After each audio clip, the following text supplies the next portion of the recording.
why don't we start with, you know, I mean, the last couple of weeks, everything kind of changed in this campaign, and now the theme is, you know, Houston says he's the independent, and Coons and you, and okay. Where do you stand on that right now? What's the way? Where do I stand as far as am I an independent? Yeah, how is that? How did the whole party procedure? Has that changed the tenor of your campaign at all? And has it changed your view of how things might operate should you win on April 5th? Well, first off, it's not a total disagreement with the entire Republican Party. It was a disagreement with Tony Libri. Okay. And in politics, they all have their own interests to serve, and they're worried about things. It was merely a case where they asked me to get out of the race, and I said no. As far as have I made changes since after the primary? Absolutely, I have. And one of the things what I just told you as I walked in here, I've been walking 8 hours a day, going door to door, talking to the people directly to find out what their concerns are. Mm-hmm. I'm much happier now, being on my own. I think it's worked to my benefit, because what I found out as I was going door to door was that people were unhappy having an endorsement. They didn't like the idea of the endorsement. They believed that it's a nonpartisan race and that you shouldn't have had an endorsement. So it's been a positive change, I believe, from the perspective of the people of Springfield. There's still very good people in the Republican Party. I would still consider myself a Republican. I'm not running away from that. But as far as I've always been an independent candidate.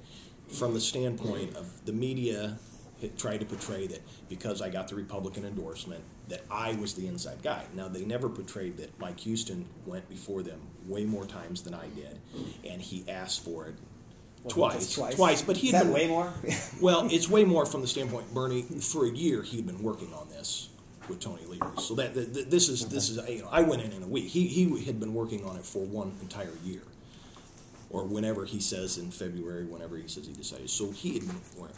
But somehow I got framed because I was successful in getting the nomination that I was the political party, you know, person, and I was going to be very partisan and all that.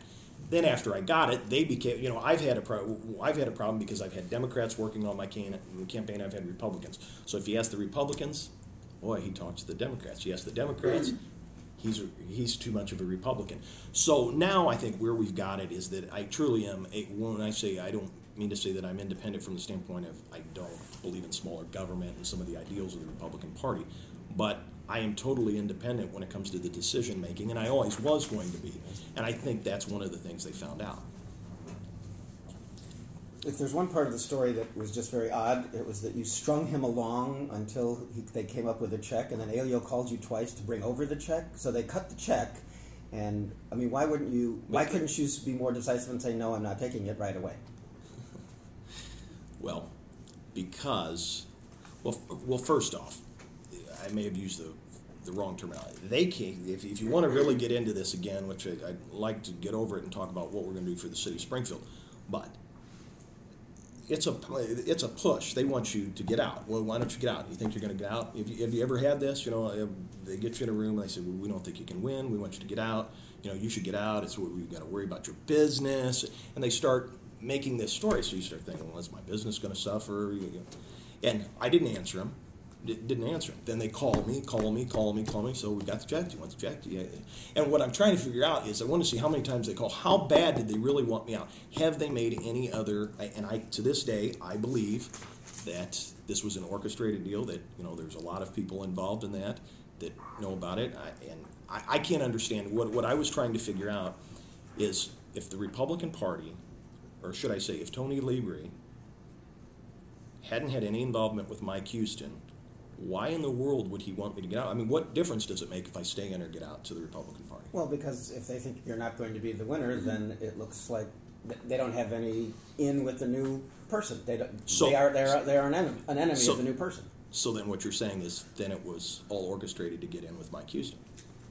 That doesn't say that that's from their perspective. It doesn't have to be from his, does it? I mean, you have no evidence, do you? No, he says I have no evidence other than, you know, you get with a winner. And If you believe, and that's, everybody has, I can't know. Can I prove it? Absolutely not. I'm not saying that I can, but it is very suspicious to me. Do you really believe that they ask somebody to get out of the race and they don't have any alliance with the other person? I don't believe it. I mean, so they actually, I mean, the comment was made about your business. Yes. Long-standing Yes. business Right. here. Yes. And I sat there and decided that, I've got 3 young children. I'm not getting out of the race. What does that say? I didn't get in this race because the political parties asked me to get into the race. I got into this race because I truly believed then, as I believe now, that out of the field of candidates, I will be the best mayor, without question. I believe that then, and I believe it now. Were there, we asked this of Mike Houston when he was here, were there things in the Davlin administration that you saw, like over the previous 8 years, that made you think, I got to be mayor. That's why I want to be mayor. I want to do this or this differently, or I don't like this, the way this is being done now. Well, one of the things as a business person, which I always thought was strange, was you wait till the end of the year and there's always a catastrophe. Oh, we don't have any money, and then the threat with police and fire comes out at the end of the year. And as a business person, I don't understand that, because what I have said is right now at the end of March, I can tell you how Saputo's restaurant did compared to last March. I know for this 3 months if we're doing better or we're on track for our business-wise as we were last year. So I find it appalling that in government, for some reason, they just spend on some projected budget, and they wait till the 2 months before the end of the year and say, oh, we've got a financial crisis. I can't believe that they don't know that, And I think when you were here for the primary endorsement, we talked about CWLP. What are your thoughts on how that should be managed? It seems like you were more in the professional manager. No. Okay.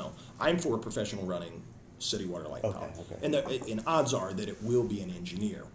The difference between myself and Mike Houston is I did not rule out the possibility of a person like a Phil Gannett running city water light and power, because I felt that Phil Gannett did a good job. So the only difference, there will be a professional. And politics, if I'm elected, I will take the politics out of this government. We need to run it more like it is. We need qualified people and qualified individuals at the head of every department, and you will get that if I'm elected. Is it really possible to take politics out of government? I mean, it is Springfield after all. It is if you want to, sure. Okay. But I mean, what extra steps hiring is one. I mean, what are other safeguards? Would it be limitations on campaign contributions from vendors? I mean, I'm just the biggest thing is hiring and making sure that you're hiring people that are going to do a good job. You're hiring people based on their qualifications and not their connections. And that is why in my plan that I came out with here, when I offer up these jobs, I will put it before the council so that you can see 2 weeks ahead of time who's getting hired. We'll go through the regular hiring procedures. We want to hire Bernie Schoenberg to do something. If I was going to have a press person, you go, and it would go in front of the council so that you could vote it yes or no. Now, some people have thought that that might be too problematic. My vision for it is that these people would really go on the consent agenda, and it would only become a problem if you were going to bring people back that really weren't qualified for top positions and all of that. Right. So you'd put every employee on the agenda to be hired? Like the city council would vote on every employee, or just it would go on the consent agenda, and it could be pulled off if there was somebody that you. So there would be a list before the council of who to vote on, right. and that includes part-timers. Michelle said. Yeah, part-timer. Sure. So that you'd have a 2-week waiting period, of course. It's not nobody gets hired. Well, in my administration, they will get hired in 1 week, and there's some procedures. And does that? The other candidates have basically said you're giving away your executive authority. I'm not. I'm not, because I don't envision this as the council is going to tell me who I can hire and not hire.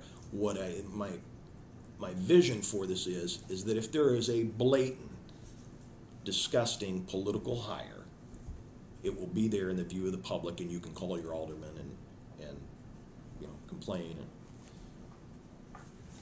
and have some say in it.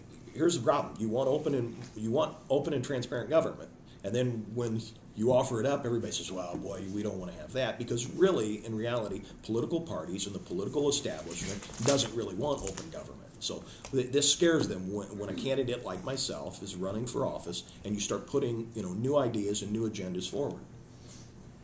Okay. You talk a lot about kind of a line-by-line audit of things. I got a copy of the duties of the communications director and the public information officer. Public information officer, just half of her job because she's PIO 3 and 2. 30% prepares publications and other printed materials. 25% coordinates special public events. 5% photographs special and routine activities. Creates audiovisual programs and advertising. Works to ensure positive employee relations. And response to public requests for information, 5%, including FOIA stuff that we might ask for. You're going to do all this yourself because you're not going to have these people, no. Right? By the way, did you know when you canceled these 2 jobs what these job descriptions were? I know part I do. Did I know every single item? Did you look up the job? Because if you're going to audit every employee, did you audit these before you announced you were getting rid of them? Well, I know some of what they do. Are there some things in there that I may not have been aware that they? Yes. You're fixating on the fact that what I was doing when I laid this out was telling you that we have to make cuts in government. All of these people, they get up here and they won't give you any examples of where they would be willing to make changes. I gave you examples of where I would be willing to make changes. Now, does that mean there are not going to be people that will be fulfilling these duties? No, there will. We're going to reorganize. We'll reorganize, and there'll be somebody that will maintain these duties. Absolutely not. I want somebody to be able to talk to you all the time, Bernie. Okay, well, but you said your directors and the mayor should be able to pick up the phone themselves when you did it. Does that mean you answer all our calls? No, I'm not. In the middle of a crisis, or what? Yeah. It just depends on the crisis.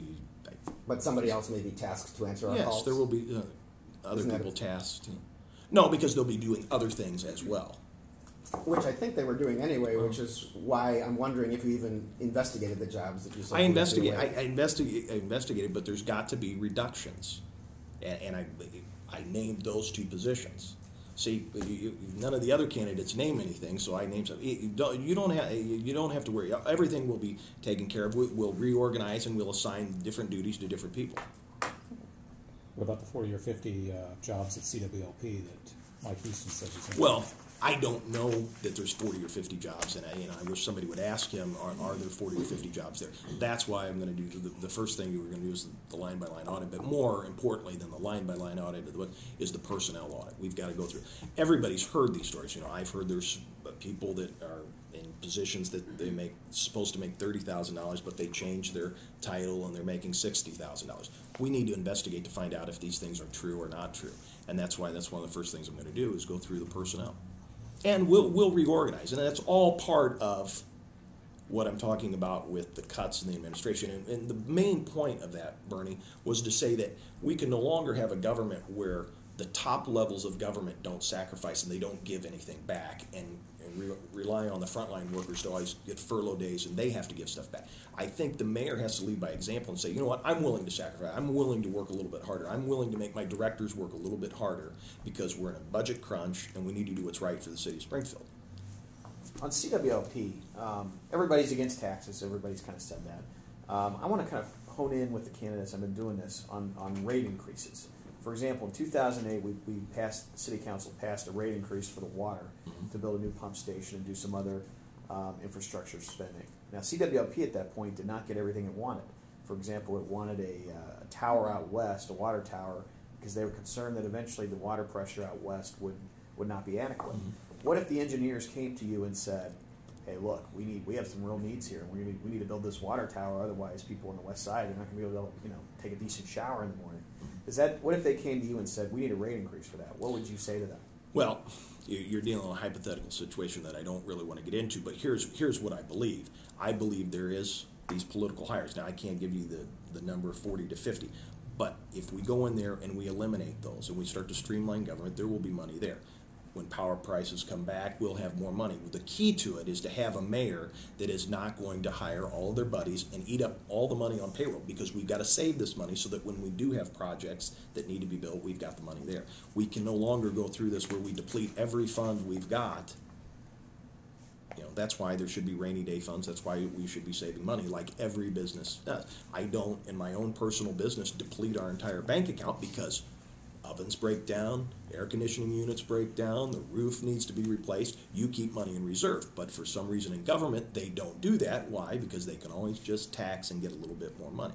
So I think if you start running government more efficiently, we won't have to worry about these problems. So if they came to you and said, we need a rate increase, your answer to them would be no.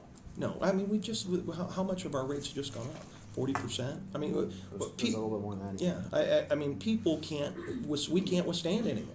I mean, we're going to have to, and that's when one of my closing statements, we're going to have a mayor that's willing to be transparent and open.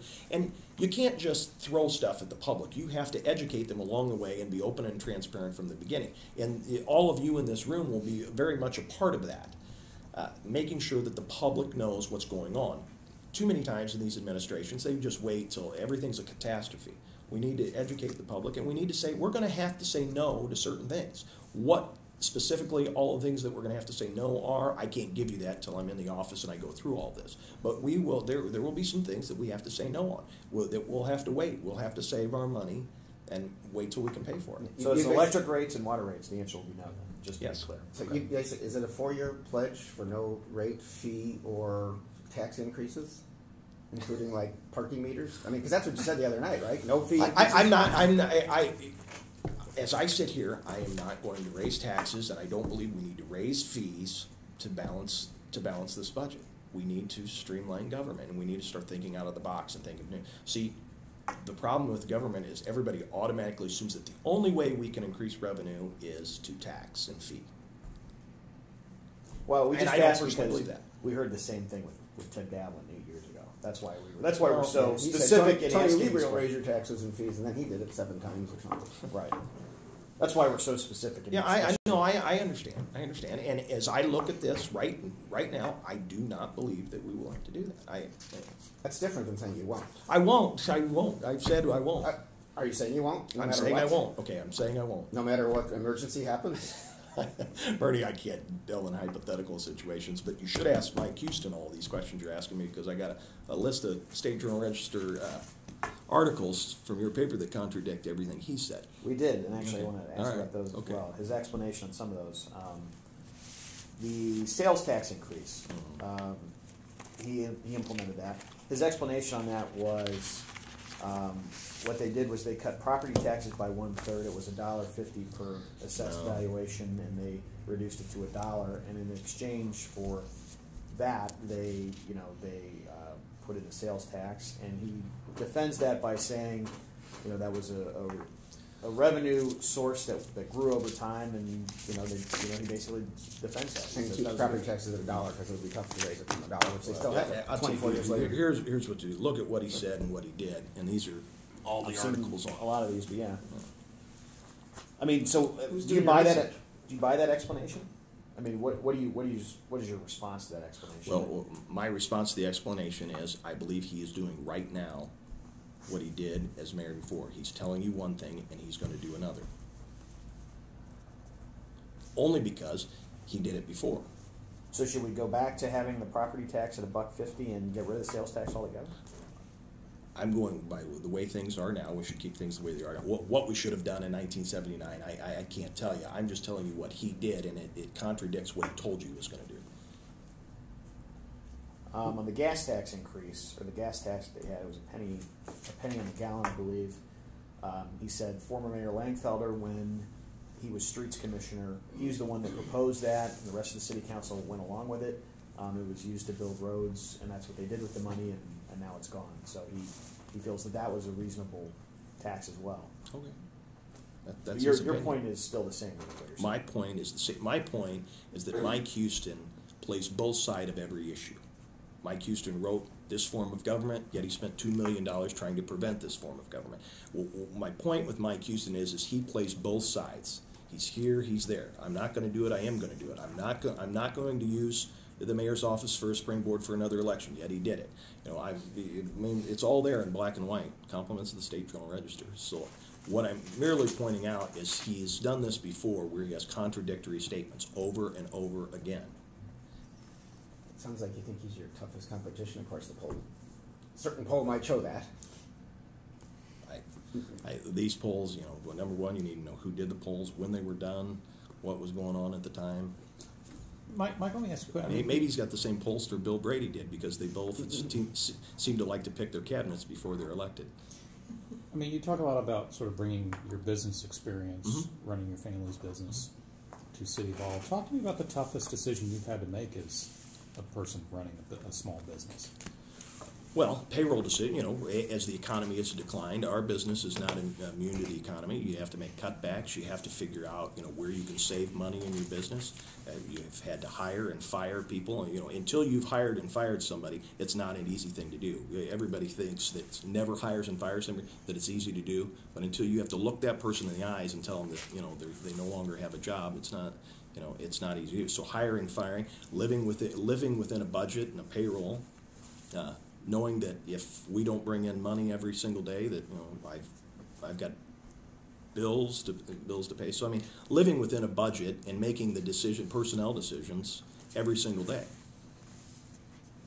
Do you, based on your conversation with Tony Lieber, do you fear for your business, or are you worried about your business depending on how this goes? I'm just curious. I mean, since they brought it up, right? Yeah, they brought it up.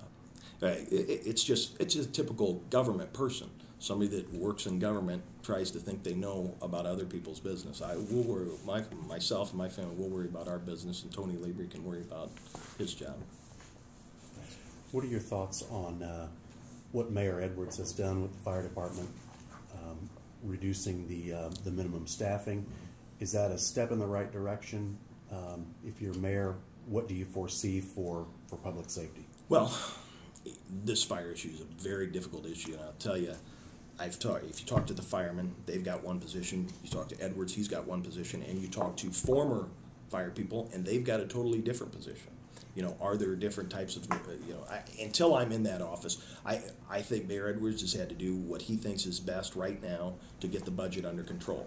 I don't have the numbers to know if what the firemen are saying that hiring 10 people would actually save money until I get all that. But then there's other firemen out there that I've talked to that have said, you know what, if we have a different piece of machinery, there's a piece of machinery called a quint. We have one here in town that maybe that can be used to reduce cost and make sure that we have the proper fire coverage.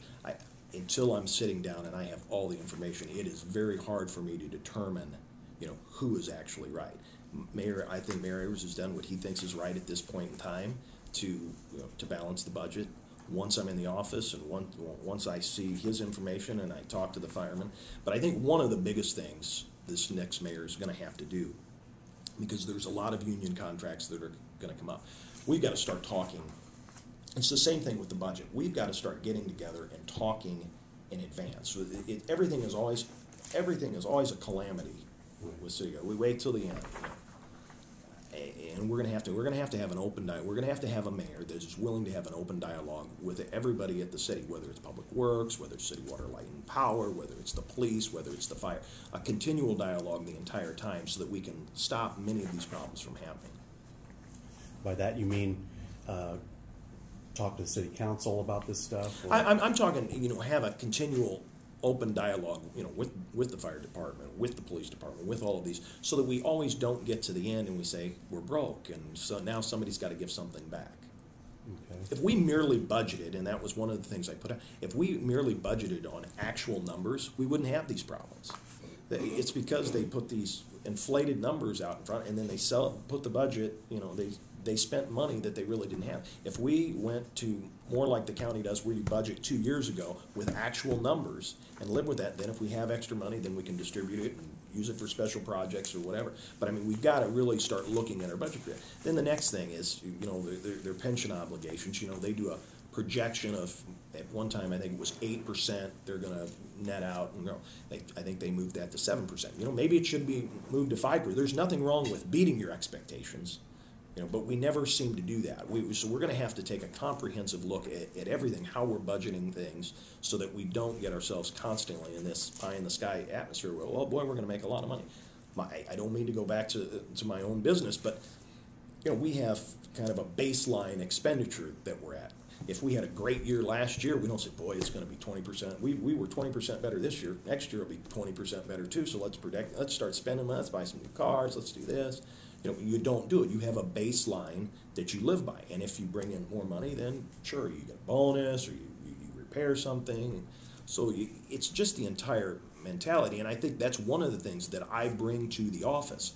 I know what it's like every day compared to some of the other, that it's our money. You've got a candidate here that will look at it as if it's my own money. I'm representing the taxpayers, and it's all of our money, and that's how we should spend it, as if it's our own business.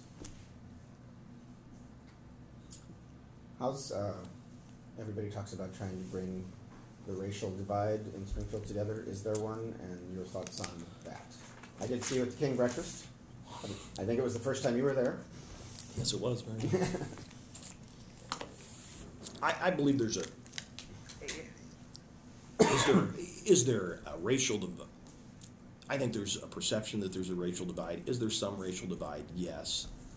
I don't believe it's catastrophic. I think we all need to work together. I think if we get a mayor that's willing to work with everybody and have an open dialogue with everyone in the community, that we can all get along. Do I see a terrible racial divide? No, but I mean, there's a perception that there is. And I think the mayor needs to work to make sure that is not the perception, that all people are represented. Some of your opponents talk a lot or make a point of how diverse the directors will be, or a specific plan like Houston has to increase he's to 25% hiring. Do you have any thoughts or goals or targets in those regards? I hope I will work every day, to make sure that it is reflective of the community. I am not going to put arbitrary figures out there. You could have 50%, minorities in one department. You could have 10 in one department. I don't know. And until I want to evaluate everybody on the individual person. And I want the best people working for city government, no matter who that is. Okay. Is it, affirmative action has that those words are kind of out of vogue, but when you've got which is what Houston is talking about, is an affirmative action plan. Okay, but how do you try to reflect 18% of our population is black without setting some goal? Good question. Because you'll try to do it. I don't want to set a specific goal like, okay, it's got to be 18% here and it's got to be 18% here. This could be 40%. This could be 10%. So I don't want to get these arbitrary goals. I don't know who's applying for the jobs. I want the best people. Could be 100% minority over here. It could be 10%. I don't know that. We hear a lot about, I think, pretty much on every aldermanic candidate's top of the list is infrastructure. Mm-hmm. And the city's got great infrastructure needs.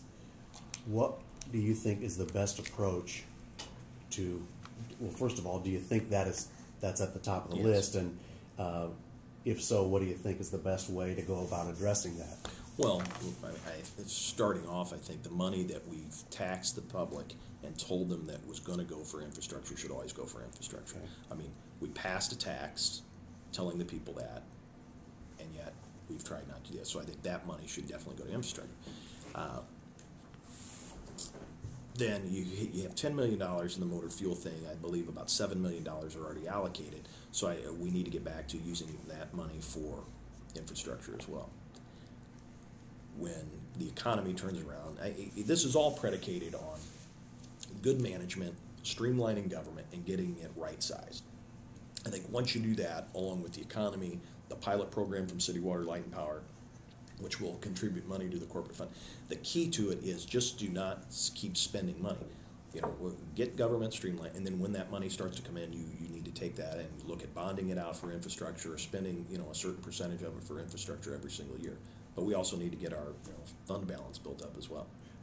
Just a couple of weeks ago, talking about using money for infrastructure, I think the council voted to forgive $250,000 of the city's loan to itself from the infrastructure fund, from the $1.3 $1.13 million. I take it did you disagree with that decision? They were trying to keep the jobs over at the CVB, I think. Yeah, I think we need to reorganize. This next mayor is going to have to completely reorganize government. We're going to have to look at every single department and figure out exactly what we're doing. I understand the plight they have. They don't want anybody to lose their job. But I think if we were going in, but you got to remember the media. Maybe they wouldn't have been selected if the media. Remember when Mayor Edwards came in. The media did not want him to make any drastic changes. You Right? think the media runs what he does? What do you mean No. media? The media and the public, I should say. I mean, how can you say that? Well, because really? Okay. Because that seemed to be the consent of the people and the media out there was that they didn't want him to go in there and make a lot of drastic changes because the next mayor was coming in, and I think the public is waiting for the next mayor to come in to office. What media are you talking about? Radio, talk shows, people Oh, calling in. that's a leader of society right Well, there. I'm trying to explain Okay. this aspect of it. Whether I should have said media That's or fine. the public, as they called in, this perception out there was that they did not want Edwards to go in there and start firing people, eliminating directors. Would you agree with that? Is that not an accurate? You don't think that was an accurate perception of what the public wanted? Well, It's what he talked about doing. He said he would be a caretaker mostly, and just right, get through. and that's what the public wanted. I mean, correct me if you think I'm wrong, but I mean, I think that was the perception out there. Would you not agree with that? Yeah, I think it was. Yeah. Okay. Okay. And There you I go. think Okay. the fact that he was so Right, so- opposed to Davlin in so many ways So- that Right, and they didn't want it because of the situation that they're in. The public did not. I believe the public did not want him to go in, and I believe that's what he felt, that he was there to get us through a difficult time till the next mayor was there. Once we go in there and we start doing this personnel audit, we may find that there's savings all over the place, and we won't. I forgot what the original we got off on. Oh, it was the restoring.